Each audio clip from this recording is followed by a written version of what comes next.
Vou falar agora sobre Alexandro no São Paulo. Deu uma grande esfriada. Vou trazer esses detalhes para vocês. Bom, o Alexandro, né, a gente sabe, tem noticiado aqui que o São Paulo já teve mais de uma conversa com o lateral que agora está livre no mercado depois de não renovar o seu contrato com a Juventus da Itália. Ainda não decidiu se vai voltar ao Brasil, né? Então o São Paulo tem essa informação. O São Paulo já apresentou a ele o projeto, que pensa para o jogador, aquela coisa toda, e o Alexandro ficou de dar uma resposta para o São Paulo se voltar ao futebol brasileiro, abre negociações. Porém, eu conversei com uma fonte do São Paulo que me disse assim, que o Alexandro perdeu muita força dentro do clube, que o São Paulo está olhando o mercado e o Alexandro acabou perdendo força. Por quê? Porque o clube entende que o Alexandro, se quisesse, já teria dado o ar da graça, já teria conversado com o São Paulo, e nas conversas, que foram conversas preliminares à resposta dele se vem ou não para o Brasil, o São Paulo entendeu que os valores estão um pouco altos de salário, né? Teria que gastar com uma luva, uma premiação para o jogador, e o salário mensal seria um salário que hoje não está no teto do tricolor paulista, não está na realidade hoje que é o São Paulo. Dentro dos maiores salários do elenco, né, você teria um acréscimo muito grande, você ficaria muito acima do teto. Então o São Paulo entende que hoje está muito fria a negociação, a situação, como vocês queiram chamar, o interesse no Alexandre. Então o São Paulo observa mercado, observa outras opções para a lateral esquerda e entende que o Alexandre hoje está longe dos planos, está longe daquela conversa inicial que o São Paulo tinha a expectativa de conseguir convencer o jogador a abrir negociações e tal e chegar num denominador comum. Então Alexandre, que durante muito tempo o próprio presidente falou, o Belmonte falou, todos os diretores que dão entrevista falam de esperar, vamos aguardar, ver o que ele vai decidir. Hoje, internamente no São Paulo, essa situação é uma situação muito, mas muito distante. Enquanto isso, tem o Wellington, né, que é lateral esquerdo, tá jogando bem, inclusive, tem se dedicado, mesmo já tendo assinado um pré-contrato com o Southampton da Inglaterra. E o Southampton tentou tirar o Wellington agora, mas a oferta foi considerada muito baixa, 2,5 milhões de reais, é algo que realmente chega a ser até ridículo pensar tirar um jogador que é titular do time de São Paulo hoje, compensação financeira essa muito abaixo. O São Paulo não matou o confronto, Marília, mas encaminhou, né? Teve um jogador a mais desde o final do primeiro tempo e não jogou bem, mas conseguiu ganhar um jogo que normalmente vinha se complicando, né? O torcedor de São Paulo se lembrava Ituano na Copa do Brasil, Sport na Copa do Brasil, Novo Horizontino, times que jogam fechado. São Paulo tem uma dificuldade, mas ganhou com o gol dos seus dois artilheiros aí, né? O Luciano chegou a 80 gols. O São Paulo não tem craque e não tem um time espetacular, mas tem jogador que faz gol. Isso faz uma diferença, cara, na hora do vamos ver. E os dois caras fizeram gols ontem, o Luciano e o Calério. E aí o São Paulo segue favorito, até porque tinha enfrentado o sorteio, o adversário mais acessível dessa etapa da Copa do Brasil, né? Você falou que o São Paulo não tem craque? O Marinho, põe um negocinho aqui para mim. Peraí, põe um negocinho aí para mim, Marinho. Tinha, né? Eu gosto. Tinha, olha aí, seleção da Copa América. Não sei nem como é que o Rafinho foi parar no lugar do Vinícius Júnior, mas na seleção da Copa América, o melhor jogador da Copa América, James Rodrigues. Na seleção da Copa América, James Rodrigues. Vocês tinham um craque, vocês mandaram ele embora. Tinha. Fala um pouquinho dessa rescisão e agora foi. O craque não quis jogar, né? O craque do São Paulo, James Rodrigues, fez 2 gols, perdeu 2 pênaltis, se recusou a bater um outro, se recusou a ir para Vila Belmiro jogar, para se apresentar à seleção colombiana. E eu falei aqui, falei em outros CNPJs, como você gosta de falar, foi impedido de voltar ao CT da Barra Funda, pois se voltasse, seria vítima daquele chamado corredor polonês. Sabe como é que é? Os jogadores iriam bater nele. Isso, é o futebol. Então, os jogadores, para evitar esse tipo de constrangimento, ele não se reapresentou e trataram da rescisão contratual. Foi o maior fiasco da história do São Paulo, esportiva e financeiramente falando.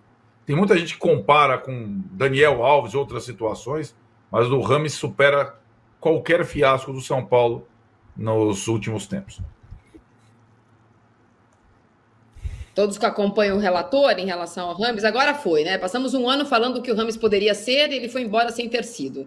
Acho que, nesse caso, apesar do erro do São Paulo de avaliação, porque ele foi isso também nos últimos times, então não dá para tirar esse pedacinho de culpa da direção do São Paulo, o fato é que, nesse caso, me parece claro que tem um vilão e um mocinho. O vilão, ou uns mocinhos, né? O mocinho Dorival, o mocinho Carpini, o mocinho Zubeldia e o vilão colombiano.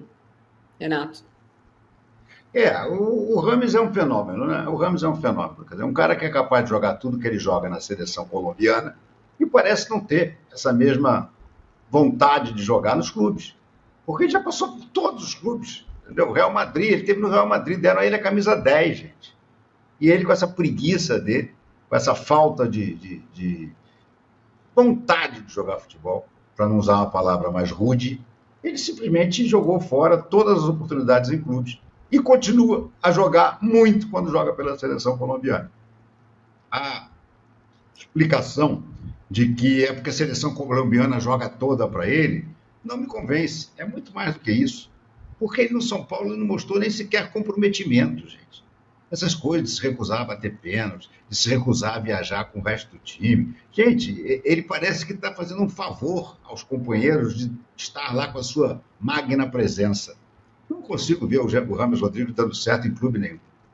Dessa novela aí do São Paulo na busca por um volante, né? O empresário do Thiago Mendes esteve no CT do São Paulo, Paulo Pitombeira, né? Esteve lá para uma reunião com os dirigentes do São Paulo. Não houve, assim, ainda uma conversa com os árabes, mas sim um início de estratégia de São Paulo Staff para chegar nos árabes. E a ideia é que essa semana a gente tenha um desfecho, pelo menos que seja positivo ou negativo, nessa questão do Thiago Mendes. O Thiago Mendes foi para a pré-temporada, teve lá aquela questão que ele foi expulso num amistoso. O clima é um clima assim de que o Thiago Mendes já deixou bem claro que gostaria de ser negociado, porém os árabes estão irredutíveis, né? A primeira pedida do São Paulo foi uma pedida de 1.200.000 euros e os caras queriam 7 milhões, né? Então, algo inviável. A participação da família do Thiago Mendes está sendo muito importante. A esposa dele, né, a Kelly, tem colocado muitas coisas nas redes sociais também, e ela faz ali o papel também de alguém presente no Catar, nessa conversa também com os árabes e tudo mais. Então essa semana a gente vai ter uma definição de Thiago Mendes, se vai ou se não vai. Hoje não dá para dizer que teve um avanço. Foi uma primeira conversa ali com o empresário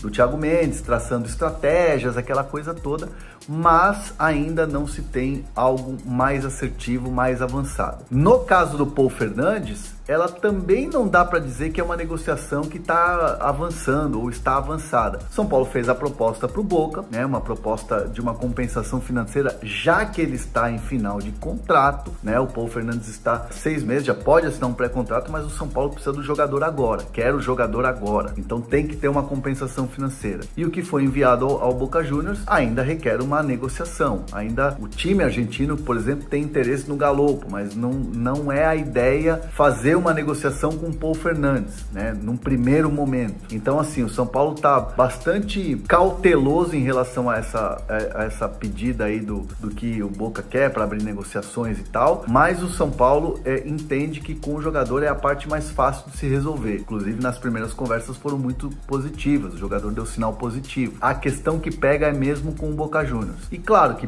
são duas negociações que correm paralelamente. O São Paulo vai fechar um ou outro, não vai fechar os dois. Mas assim, é uma situação que o São Paulo quer resolver essa semana. Tem o primeiro jogo hoje da Copa do Brasil e, claro, gostaria de contar com o jogador, assim como o Marcos Antônio está relacionado, né? Já está à disposição, já está no bid, está tudo certo com ele para poder já ajudar o São Paulo nesse momento. Então a ideia é ter esses jogadores já, pelo menos, encaminhada a situação ou não para a semana que vem. E aí, enquanto isso, São Paulo também está no mercado aí, já que o Maurício Lemos não chegou a um acordo com o São Paulo não ia ficar esperando, sentiu do jogador que não estava muito nessa questão de mudar de clube agora. Então o São Paulo falou, ó, vou retirar a oferta, valeu, obrigado, que não dá para ficar com conversinha, com joguinho, com negociaçãozinha. Quer, não quer? O São Paulo quer jogadores que queiram estar no clube. E não foi o que eles sentiram do Maurício Lemos, então por isso o jogador acaba que encerra as negociações com o atleta. Pendências com o Galo, pelo menos me garantem que não houve, mas é uma questão do clube do jogador com o clube, do São Paulo com o jogador que não sentiu firmeza de que ele gostaria de abraçar o projeto do Tricolor Paulista. Então é isso, e também a questão da lateral esquerda do São Paulo observa o mercado. Rapaziada, ficamos aí com o nosso giro de notícias aí do São Paulo, informações exclusivas e atualizadas para você ficar por dentro de tudo e não tá perdendo nada. Já chega deixando seu like e se inscreva no canal, porque é super importante a sua participação para você ficar por dentro de tudo e não tá perdendo nada. Já ativa o sininho de notificação, assim que a gente postar um vídeo novo aqui você ficará sabendo de tudo e ficará super informado com as informações que a gente vem trazendo de mercado, principalmente aí do maior clube brasileiro, o São Paulo. Valeu? Ficamos agora aí com o vídeo, espero que você tenha gostado. Um grande abraço no coração, até daqui a pouco, tô voltando aí com mais vídeo. Te vejo por lá.